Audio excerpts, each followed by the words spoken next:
No, que comenzó. Claro que, como Él era en el principio y nada fue hecho sin Él, Él es el principio de todas las cosas y el primogénito de toda creación, porque cuando lo primero que fue creado apareció, Él ya estaba ahí. Pero Él no fue creado. O si no, no se le podía decir Dios. Pero en el principio era el verbo era con Dios, el Hijo con el Padre, y el verbo era Dios. Después volveremos de nuevo a masticar un poquito más ese pasaje, pero mientras tanto, continuemos allí en el de Juan y en otros semejantes que tenemos que traer a tona junto con él. Yo tuve contigo aquella gloria. Glorifícame tú con aquella gloria que yo tuve contigo antes que el mundo fuese. Una persona meramente humana no podría hablar con verdad esa frase si no fuera una persona divina con el Padre. Entonces, si tú no confiesas que en la eternidad con el Padre compartía el Hijo la gloria, estás negando al Hijo. Y el que niega al Hijo no tiene tampoco al Padre. O sea, es una cosa seria negar al Hijo. Más bien, lo que estamos diciendo desde ayer es que para conocer realmente a Dios, conocer cómo es Dios, necesitamos ver que Dios tiene un Hijo consigo desde la eternidad. Solo el hecho de que el Hijo ha estado con el Padre desde antes de la fundación del mundo, y también el Espíritu, que también es proclamado eterno. Pero por ahora vamos a detenernos en la relación del Padre y el Hijo. No podemos hablar todas las cosas al tiempo, pero aunque hablamos de unas, tenemos presente las otras que no estamos hablando. Por favor, acuérdese, hay otras cosas que nos están diciendo, pero que están siendo incluidas. Amén. Entonces, veamos un versículo interesante que está en el Antiguo Testamento, porque es necesario ver al Hijo en el Antiguo Testamento. Vamos al libro de los Proverbios inicialmente, al capítulo 30. Vamos ahí a la profecía del capítulo 30.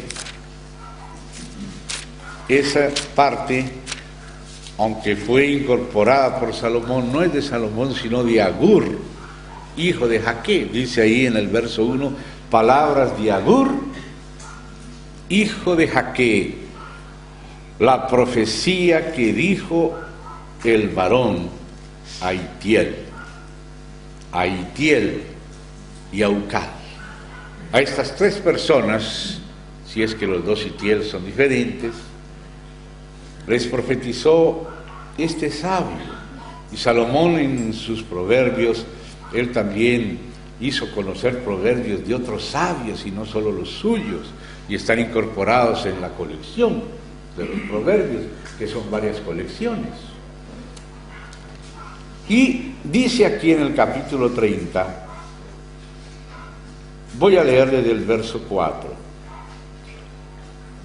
¿Quién subió al cielo y descendió? ¿Quién encerró los vientos en sus puños?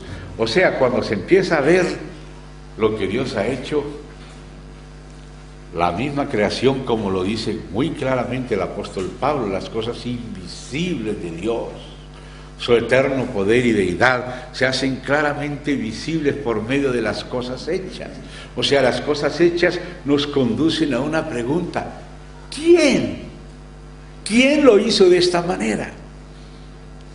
¿Quién? Lo que existe nos conduce al quién lo hizo existir y a quién le dio su propósito. ¿Quién afirmó todos los términos de la tierra? ¿Quién ató las aguas en un río? ¿Quién encerró los vientos en sus puños? ¿Quién? Es la pregunta. Y la última de ese verso 4 dice, ¿cuál es su nombre? Tiene que tener un nombre. Y uno pensaría, bueno, ya suficiente, pongámosle aquí ya el punto final a este versículo, pero el Espíritu Santo, porque esta es una profecía, no dejó quieto a Agur y no preguntó solo por quién, sino que el Espíritu Santo le hizo añadir a la pregunta otra. ¿Cuál es su nombre? Y el nombre de su hijo. O sea, aquí le está confesando que existe con Dios, el Hijo de Dios, con el Padre, el Hijo. Y está preguntando en el contexto de la creación, ¿quién juntó las aguas en su mano? ¿Quién esto? ¿Quién aquello? Pregunta por Dios y por el nombre de Dios.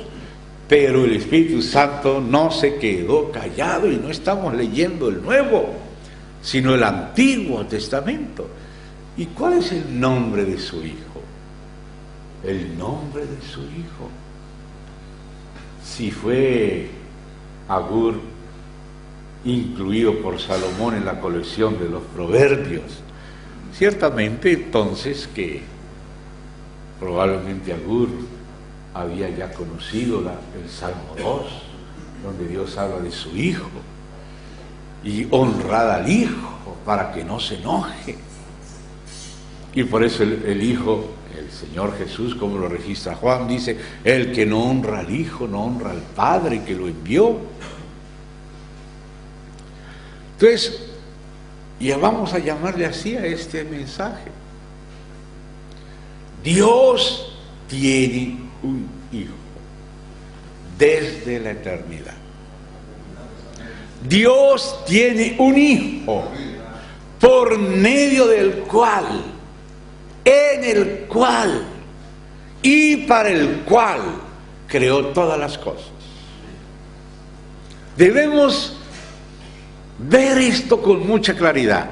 Todo el resto del orden del universo, toda armonía, toda lealtad, toda delicadeza, toda convergencia, confluencia, toda salud, amor, en la familia, en la iglesia, en la sociedad, todo negocio justo depende de la relación intratrinitaria.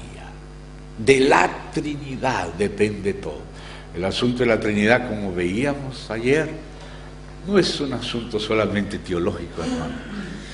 Es lo más práctico. Tú necesitas conocer a Dios por revelación, conocer a Dios en Trinidad, para saber qué es ser un buen padre, qué es ser un buen esposo, para saber la relación entre los hermanos, la lealtad que nos debemos unos a otros, la delicadeza que nos debemos unos a otros.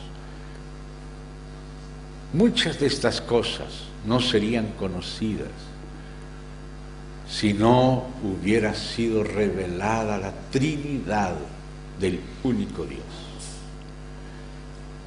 Recordemos esa frase de la oración sacerdotal del Señor Jesús en Juan 17, como tú, oh Padre, en mí y yo en ti. Ese es el modelo.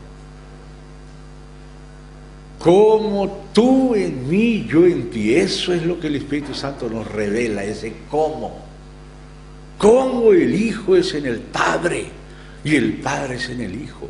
Cómo es la relación íntima entre el Padre y el Hijo, que es el Espíritu que proviene del Padre y del Hijo. Como tú, oh Padre, en mí, yo en ti, que ellos, la iglesia, sean uno. Note, uno en nosotros. Nosotros. Uno en nosotros. Qué cosa tremenda. Que nosotros digamos, Dios es uno y nosotros somos muchos. Pero el Señor dice al revés. nosotros, Padre, tú y mí,